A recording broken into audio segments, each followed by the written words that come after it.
what is this cloud? Why is my stuff there? What guarantees do I have? Who could take the cloud of your stuff at And any who time? could take my movies? Yeah. I am a paranoid. It's like stuffing money in a mattress. It's like, I need to watch GoldenEye. And here it is. I have like 15 years worth of screeners on my wall. All right, so are you going to upload to the cloud? Do you trust the cloud? Will you give them your movies for safekeeping? Well, and who is them? I have my movies that I own on Amazon. You know how it's your video library, and that's technically the cloud, right? But is it yours? Well, it says it is. What? Okay. Jeff Bezos says it is. Lies! What if you cancel Amazon or whatever? Never! That's where I get my Outlander bell. Blasphemy.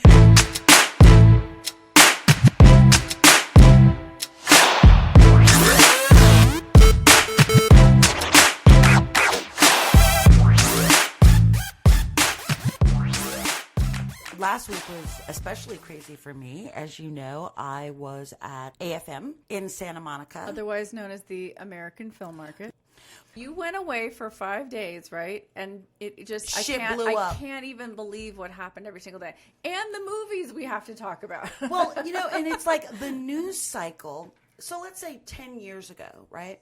Something would hit the news cycle. Right. And people will be talking about it Right. for weeks. Right. You know, this thing, this 10 scandal, years ago. this What whatever. about 3 years ago? Right. It's like we're going to talk Pre-Trump. about it, talk about it, talk about Right. it, talk about it Right. ad nauseum. Right. Now, everything is happening so lightning fast. If something makes half of a news cycle, and then it's on to the next thing, literally and then it's 24 on to hours. the next It's scandal. 24 hours. It's on to the next god-awful racist thing that yet another person who is trying to divide our country through hatred and racism, through their ignorance, through their hatred, through their small-mindedness, and It's awful. And then throw a little mass shooting in for good measure, which we cannot seem to get a hold on our gun control. No one cares. No one's doing anything about it. It's just, it's shameful. our I'm thoughts and ashamed. prayers I'm just absolutely ashamed. go out to all of the people, 1,000 Oaks, who were involved in that. It is just beyond. And the Tree of Life Synagogue, you know, the week before. Right. It's just shameful. I'm ashamed of our country right now that this is just like, wow, these are American lives and you don't care. So, interesting tidbit. When I was at AFM, you know, the place is packed, you know, and there's never enough couches or places to sit or whatever, but you know me. You found a place? I'm like, Marsha, come on, let's go. There's a spot. And she's like, no, I think it'll only fit one. I said, no, we'll both fit. So I walked up to this guy and I said, would you budge over for two lovely ladies? And he was like, I would be happy to. And I was like, oh, a Frenchman. And so you knocked him out. Whose name was Gilles. So I was sitting there and I was talking to Gilles about, you know, the films that he is actually, you know, there to market and get distribution for, and told him about, you know, the shows that I was doing. And I said, let me ask you something. You know, you're from France. When you hear about what's happening here, do you just look at other Americans and go, I'm so sorry for you? And he goes, no. And I said, really? Why is that? He goes, because it's all happening where we are too. Oh, wow. Well, in that's France true. and Germany, in the UK Germany. and in Germany, it's happening there too. So this is a global awakening. This is not just a U.S. awakening. This is a global awakening that has got to happen. This has to happen, or we're never going to evolve. We're waking up.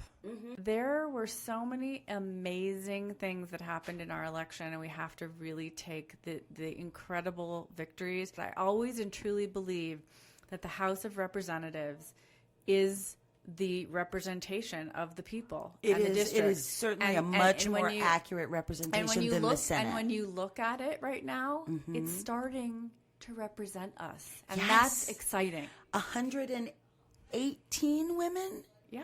Am I right? Yeah. Or is it 128? I think 118 seems. I think it's a shit ton of women. Thank Yeah, God. hi. 2 Muslims. Yeah. That is just like, wow. Mind-blowing. It is mind-blowing. 2 And Native Americans. hallelujah. Women. Hallelujah. Incredible. One from our state of New Mexico, Deb Howland. Thank you. Hallelujah. What's up, Wonderful. Deb? Shout out. And just P.S. about New Mexico, we were the only state in the United States to go all blue across the board. Every single seat is blue. You want to talk about a blue tsunami wave? We had it. We got our blue have tsunami one. wave. It's That's awesome. right. That's right. So proud of our state. Congratulations, New Mexico. 5 electoral votes or not. Yeah. We were blue. We only got 2 million people, but you know what? We got heart We got heart. and green chili. And we do. And Michelle Lujan Grisham, Front Row Divas, Congratulations. would like to welcome you Yay, to the governor's Michelle. seat. Please, you can come on the show anytime. Come on the show anytime. On We the could have show. some fun. We could We talk. would talk about. We would talk about some We would have stuff. some talk. We would talk about some stuff. She can come sit in the kitchen with us. Yes, I think that would be Come sit in fun. Belle's kitchen. That's right. We could have some pad thai Yeah, we have- and some sweet tea. There you go. Give her a fortune cookie, and let's talk policy. There you go. There you go. Congratulations, Michelle Lujan Grisham. We are proud of you, and we know that you will do us proud. So, along these same lines of what the change that's happening in the world, because I am the segue queen. You're so good at And speaking of queen, no. Yes. Mamma mia, mamma mia. The world is also being represented in our art and in the movies and TV shows we watch that we love to review on the show. So the first one That's our thing. that we must talk about, and we have plenty to talk about, is Bohemian Rhapsody. Mamma mia. I just saw it last night. You saw it today, right? I saw it this afternoon. Oh my God. I'm still all a quiver. I know. I am a know. quiver. I know. You It know, was something. I was saying this to the kids in the car. You have your movies that, whether they're even bad or good or accurately told or whatever, that just simply entertain you to the point of, like, you can't not love them because, wow, they committed to amazing set pieces and, you know, just great acting and portrayals. Okay, I know there's a lot of flack. There's a lot of haterade going on right this, now. This film is Very mixed. It's Very very mixed mixed reviews. bag and controversial in a lot of ways, and we're going to talk through that. But for me personally, I mean, I cried at the end because I love. First of all, I love Queen from the beginning. Loved them. Right. I mean, we grew up on Queen. This is our era. You know, you follow the band. You love the perfectionism of it, but also the uniqueness of who they were, and they were unlike anyone else, and they were so outrageous. And you know all the stories and stuff, but what we have to, if you're gonna get down and compare, and I also really want to just hear what you thought about it in general. I mean, in general, I was so entertained, and I thought Rami Malek was, holy crap. I mean, he was channeling. He transformed Mercury. himself. He transformed from himself moment one and channeled Freddie Mercury. Did he commit or what? I mean, he committed. He went all in. He did not hesitate. I mean, it was a beautiful thing to see. I mean, it really was. Did you recognize Mike Myers? Oh, yes. It took me about 30 seconds, and I was like, I nudged Joshua, and I was like, is that Mike Myers? But were you so happy he did a straight role? Like, normally he just hands it up. I mean, he did like a straight acting role. It was super, really good. It was subtle. And hysterical. It was realistic. And tongue in cheek. It was great. It was so great. Yes. But I love the way that they were so united in their vision. Yes. When they were standing against him, they're like, oh, he's got gold records on his wall, so we should listen to what he's saying. And they're like, no, you need to listen to what we're saying. God. It's 6 minutes.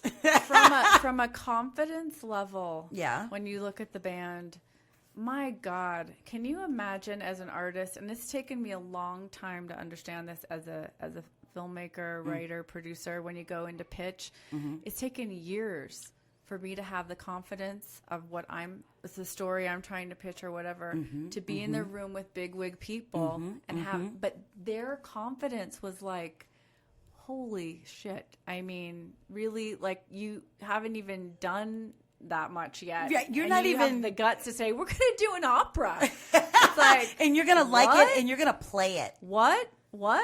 How about that song about the car? No. What was it? I love my car. Yeah, I love my car.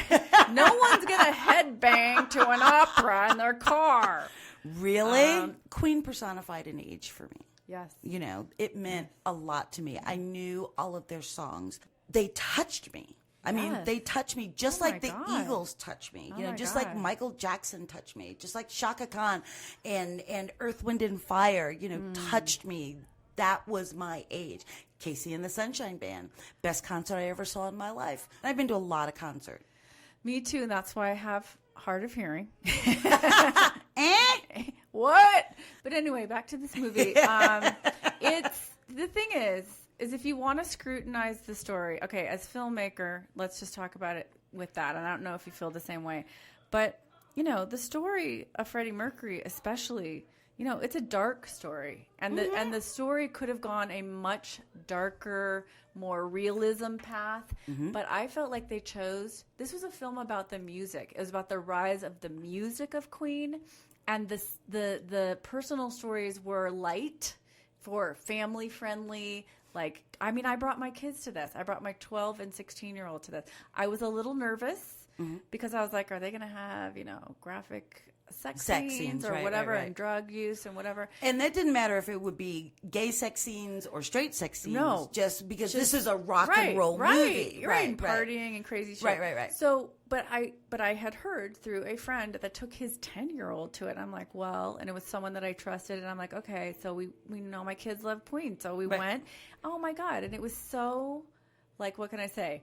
Freddie Mercury light. I mean, it was just, you know what I mean? It just wasn't.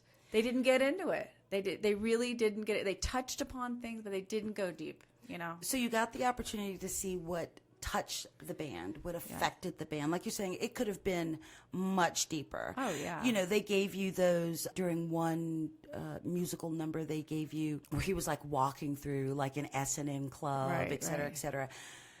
And if you know what that is, you know what that is. But if you don't, you don't. Then it's okay. Right. You know, and it doesn't like traumatize your and kids like or anything white like that. powder on a coffee table, but if you don't know what that is, you think it's a donut. And you didn't. I don't know. And you didn't see him doing it. Right. It was really interesting. And then the sex, there were literally no sex. There were literally no sex scenes. Which is, when you think about, which was fine by me. I didn't necessarily think it was necessary. But you're think right. About it could have been going much into darker. A movie about Freddie Mercury, you're not going to see that. So I was just thinking like, whoa, okay. So it was a choice. And, you know, the producers, which two were the band members of Queen, you know, this thing has been in development hell for years. Right. At one point had Sacha Baron Cohen attached. Right. Can you imagine him being Freddie Well, Mercury? he wanted to do a much rawer version, from what I understand. I think this is why he dropped out, because he wanted to do the more, you know, darker tale of the, you know, descent down a rabbit hole. And what you also have to understand is the time that all of this stuff happened, you know, in the late 70s, early 80s was the, you know, complete full-blown AIDS epidemic, and you know, people didn't know what it was, and they thought it was just a gay disease, and then it just, you know, Reagan and his, you know, ignoring it, you know, the whole thing, and just entire populations of people died. And Freddie we know them. And Freddie, and you know, we both do. Some of them were my family. We both do, and it's just heartbreaking to have lived through that. And then, you know, watching this, you know, some of the criticism has been, and I will admit this myself. I was like, wow, you're really just washing over that reality, because, you know, he never came out to his parents in real life. He didn't tell the band he had AIDS until almost up until he died. And it was a shameful, you know, scary thing, and people weren't out. I mean, young people now have no idea how good they have it, and how hard it was. You know what? That is really true. That is really true. People died. Because now you can say what you are. Yeah. Up, down, blue, green, gay, straight, bi, tri, trans, whatever you are, and find support for that. Think about it, Belle. When you were in high school, you knew there were gay people. Were they out? No way. No way. You couldn't. It was dangerous. And I remember in New York, it wasn't even called AIDS yet. It was called GRID. Oh, wow. Gay-related immunodeficiency. Wow. Not only was it a death sentence because nobody knew what it was or what the treatments were, but if you had it, you were basically a leper. Right. You know? No, I remember people having it and thinking like, okay, because they constantly focused on bodily fluids and saliva and whatever. It's like, people freaked. And so now, okay, cut to 30 years later, 40 years later. You can live a completely full life. The drugs that they have almost insure you to live to an old age. It's incredible. They still don't have a cure. Right. But you can live with it, and it's evolved in many, many ways. But I saw this. I wanted to just interject while we're on the the gay topic. I had seen, and this was this afternoon. I know that it was I know some people are criticizing the film, saying that it perpetuated AIDS as punishment for gay promiscuity. I didn't see that at all. I did not see that at all. I didn't see that at all. I didn't see that at all. This was the lifestyle he lived. Yeah.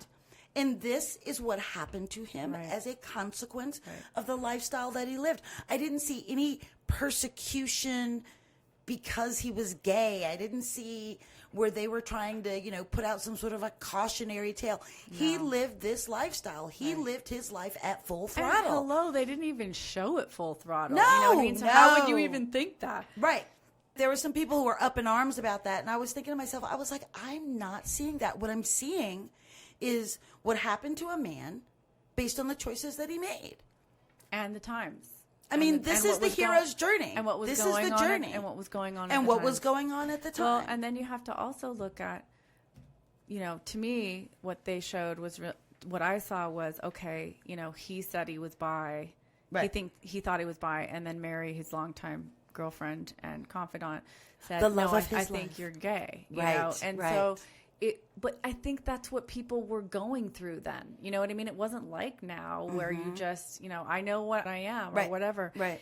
Well, there was so much more pressure to be in the heterosexual box. Yeah. And people, and a lot of people just said they were bi to not say they were gay. That still happens today. And I think you can be bi, of course. You can be whatever you want. You can be the whole 91 different orientations. Did you knock know? yourself 91. 91? 91. Can you name them? It'll take the whole show up. Oh my God! But, I had no idea. There are 91. Neither did I until I was doing some research. 91 orientations. So look how far we've come, and we still, do we have a long way to go, especially with what's recent happenings in our own government. Do you think it's Oscar worthy? Okay. Wait. wait. I'm sorry. That's the last one. That's the last thing. That's the last question and then take it away, Belle. Don't give me that question. Take it away from me. This is the way I feel about it. This is going to be a big deal at the Golden Globes for musical, even though, isn't this one of the ones that went into drama or something and not musical? Best Picture. It's noms for Golden Globes. They submitted it for drama. I think this in A Star Is Born. It was this big controversy about a month ago. But anyway, this is how I feel about it. If you want to ask me the question, Rami Malek deserves an Oscar nomination. Why? Because he became, and I'll say this, it hit me later when I was walking out to my car. He was almost like a unicorn from moment one, and which is what Freddie Mercury was.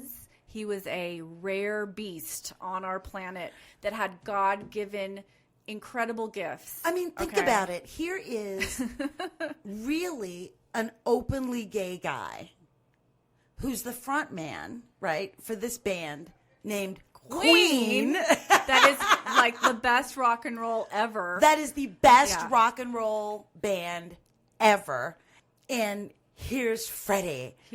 And he filled arenas. As he said, I was born to be an entertainer. Mm-hmm. And he was I just think that Rami Malek, he, like we said, hook, line, and sinker absorbed the soul of Freddie into himself. Now, was it a perfect portrayal and whatever? It doesn't matter. He made it his own and he made it real. Is there such a thing as a perfect portrayal? Well, sometimes people play parts where they play people like when what's his name in The Crown played Winston Churchill and won the Emmy for that. John Lithgow. You know what I mean? Like sometimes they can just really, when you're playing real people, it's always really hard. But I think he owned it. And it was totally Oscar worthy. Those performance scenes when they were performing on stage and Live Aid and everything. I mean, it was like watching the actual footage. Yes, it really was because do you not think he deserves it? Do you not think he deserms Oscar? No? I think he deserves a nomination. I absolutely do. I don't think he deserves to win. I think he deserves a nomination. I definitely think that he deserves to be nominated. A win, I'm not so sure because there's some other stuff, right? Like the Green Book. I agree. But a nomination I think would be a good honor for him for that.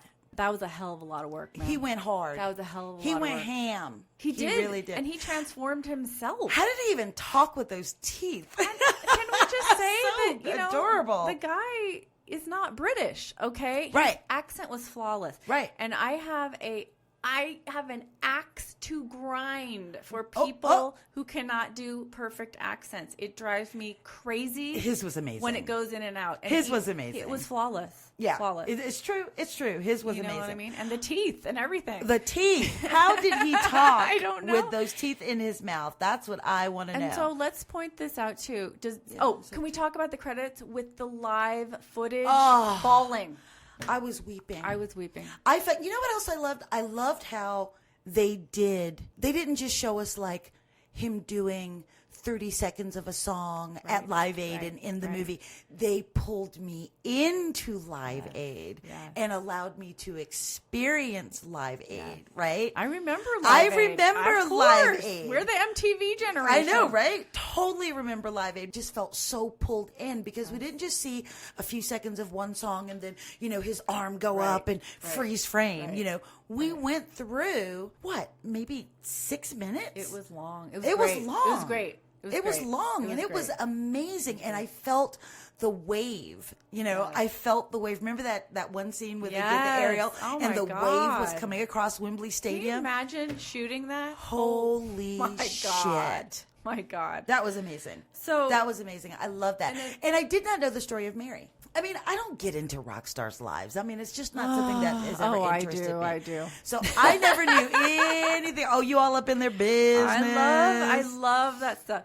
But the thing is, it's an interpretation. The Queen band members were producers. They get to choose. They gave it the thumbs up. What story they want to tell. They gave it the thumbs up. Their lives, and they honored. I'm sure Mary consulted and Jim Hutton. There were things about it that bothered me about the real facts. Like, Jim Hutton lived with him for 6 years, and you only saw, and he wasn't a waiter when he met him. And okay, these are factual things. They had to make it an interesting, Listen, you have drama. 2 hours. You only have 2 hours. You have 2 hours to tell the story of a person's life. In this instance, it wasn't just, a segment of their life, which was a fish out of water thing. This was from his youth when he got in with Queen until the day he died. Right. That's a long time, people. Yes, they did gloss over some of the family stuff, which I would have wanted to know more about. And I do know about because I know about rock stars' lives. I had no idea that he was of Middle Eastern descent. He was from Zanzibar. What? I was like... off the coast of Africa. So again, he broke barriers through music. Did. A gay man leading a group called Queen. That's one of the best. Who was born in Zanzibar. Who was Middle Eastern, right? Is the lead singer for one of the biggest rock and roll bands in history. Talk about first and only. At that time, too. first and only. Yeah. I mean, that is unbelievable. Yeah. An unbelievable accomplishment. Well, and also the fact that was so interesting about, a lot of times you think, oh yeah, these rock stars are like high school dropouts, blah, blah, blah. They were all these really brilliant dentists, astrophysicists, so electrical They engineers. were so brilliant. And they actually met at college and knew of each other and whatever. Anyway, they took, poetic license with the story. It's fine. I guess for me, I of course, went to see the music, wanted to know the story, and they touched upon a lot of things. Of course, I don't know. I asked myself, if you were to make this movie, how would you have done it? How would you have made these choices, or would you have done it differently? I tend to be a little dark anyway, literally and figuratively. But I was not disappointed. No, but see, I was not at all disappointed. The miracle. That's the miracle. And in the music, the thing you have to remember about Queen is that the underlying current of all of their music is to uplift. Yes. Right? Yeah. It's all about uplifting. And we will rock you. They involve the crowd. Right. Which is great. And I didn't know that about them. I didn't know that Brian May was like, we need to give the crowd stuff to do.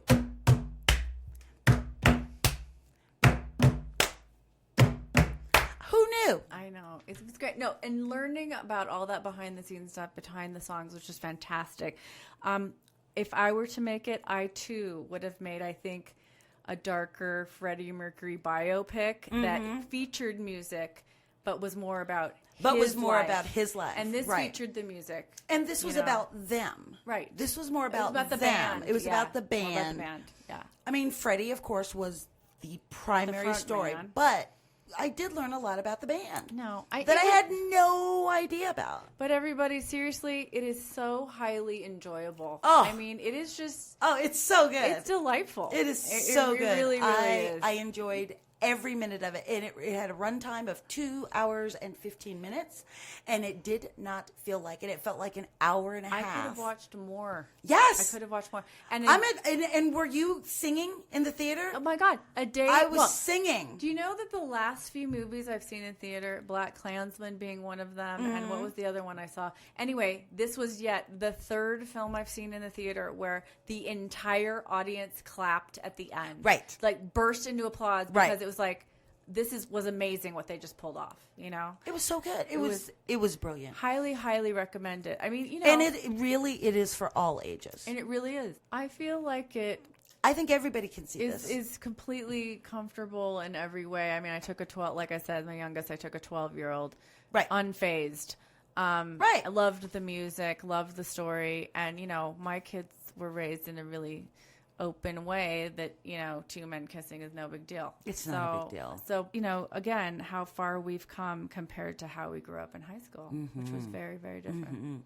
And you really didn't give a shit. Yeah. You just keep making more records. Well, again, Queen needs to make more records. Breaking barriers. Right. And making incredible music. I mean, they had something to say. I guess that's what I like about them so much, too, is they really had something to say. And all the band members wrote and played music and wrote the music, which I didn't know. Right. Yeah. I love that, too. I love that. I love that they argued. I loved being able to watch that argument. And I know that there are a lot of people who are like, from a chronological standpoint, that's not accurate because, you're saying that, he went out and Career. And he solo careered first when they actually were all solo. Yeah, and the drummer, what's his name, Roger Taylor, he went solo 2 years before Freddie Mercury did. Right. But you have to remember, you are cramming decades, right, into 2 hours. And you have to take certain creative licenses so that you understand. He had to have that moment of ignorance and arrogance and going down the wrong path so that we can watch our hero atone himself. The denouement of the third act. Okay. He had to turn around and walk back to the light and back to his family. There you go. But the saddest part is that this man died at 45 years old. Which is unbelievable. He was taken from us. And look what he accomplished, my God.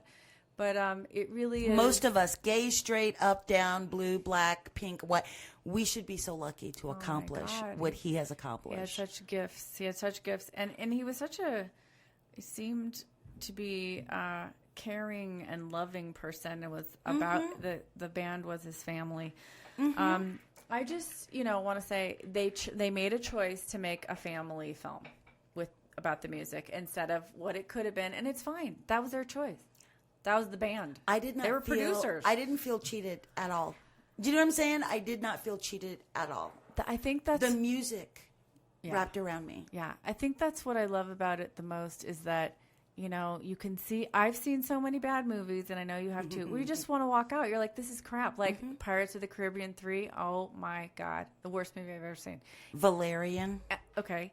Oh. So you know what I mean? But this was like... It's really B+, but it is so well done and it is so entertaining and you just I could go again. Oh, I'm going to buy it. I will see it again. I'm going to own it. And that's it for another episode of Front Row Divas. #FRDivas. Stay decent, please. For the love of God.